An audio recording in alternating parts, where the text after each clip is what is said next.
क्या 2027 से पहले इंडिया गठबंधन के भीतर सब कुछ ठीक है?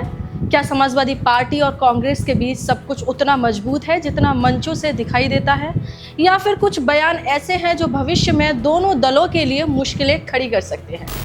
नमस्कार, मैं हूं शिवानी और आप देख रहे हो खबर एक्सपर्ट। समाजवादी पार्टी के राष्ट्रीय अध्यक्ष अखिलेश यादव लगातार यह दावा कर रहे हैं कि इंडिया गठबंधन मजबूत है।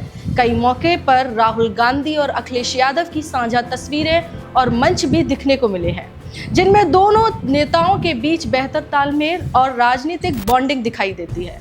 लेकिन इसी बीच कांग्रेस सांसद इमरान मसूद के लगातार आ रहे बयानों ने नई राजनीतिक चर्चा छेड़ दी है।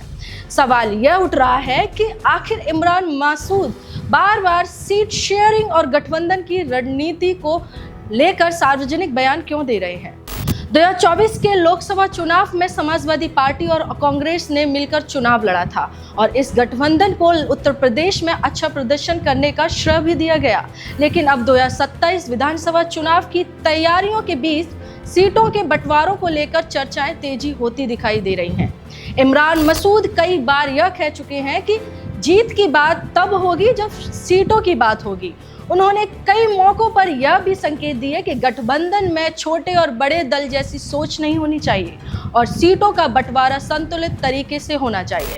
हालांकि उनके इन बयानों ने राजनीतिक दलों में कई सवाल खड़े कर दिए हैं। क्या यह सिर्फ उनकी व्यक्तिगत राय है? क्या यह कांग्रेस की आधिकारिक रणनीति का हिस्सा है, या फिर यह बयान भविष्य के सीट बंटवारों को लेकर दबाव बनाने की कोशिश है? राजनीतिक विश्लेषकों का मानना है कि गठबंधन की राजनीति सिर्फ सीटों पर गठित नहीं होती, बल्कि आपसी विश्वास, समन्वय पर भी टिकी होती है।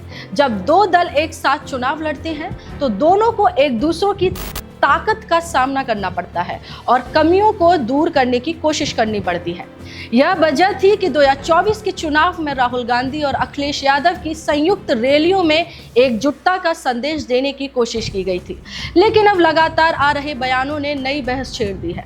कुछ लोग सवाल उठा रहे हैं कि आखिर सीटों की संख्या को लेकर सार्वजनिक बयान देना कितना उचित है? क्या इससे गठबंधन के भीतर अनावश्यक तनाव पैदा हो सकता है?